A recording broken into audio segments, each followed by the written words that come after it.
The Vanishing Lake by Paddy, Donnelly. Miata stared out the window as Granddad's car made its way through the countryside. He lived beside a lake called Logarima with his pet otter Kara. Mostly, it was a pretty ordinary lake. It was wet, it was bigger than a pond, and it had a little island in the middle of it.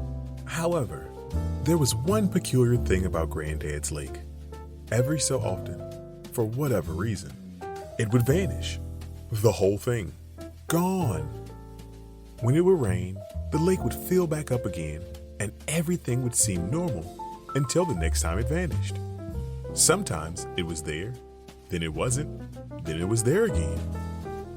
Every time Miata woke up to find the lake missing, she would ask Granddad where it went.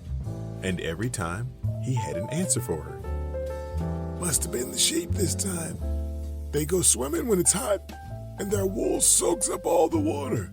That can't be true, Granddad. Sheep can't swim, said Miata. How would you know? He replied. The mermaids took out the plug again, he would sometimes say.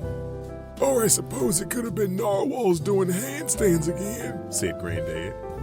They poke holes in the lake bed with their horns, and all the water drains out. Then how come we don't see any mermaids or narwhals when it's all dried up? Asked Miata. Do you only believe what you see? Asked Granddad. It was pretty cold last night, though. The lake could have frozen, and maybe the giant from over the mountain used it as an ice cube. Impossible, said Miata. Why are you so sure? Plenty of strange things have happened, said Granddad.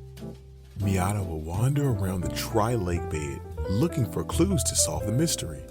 She'd explore the tiny island, turning over every rock and pebble, but she still couldn't find out why the lake was disappearing. She'd stay up all night trying to catch the lake vanishing, but she never could.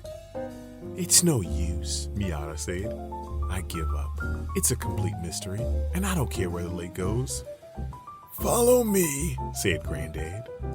Granddad hopped over the fence and started walking through the fields, higher and higher up the mountainside.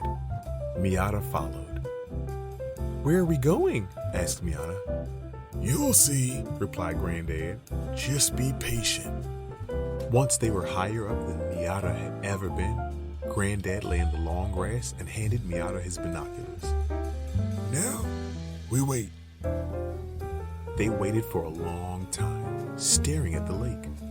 Miata was tired and almost ready to go back home. But then she saw them. Mammoths? There was a huge herd of massive mammoths surrounding the lake to have a drink. Miata couldn't believe her eyes.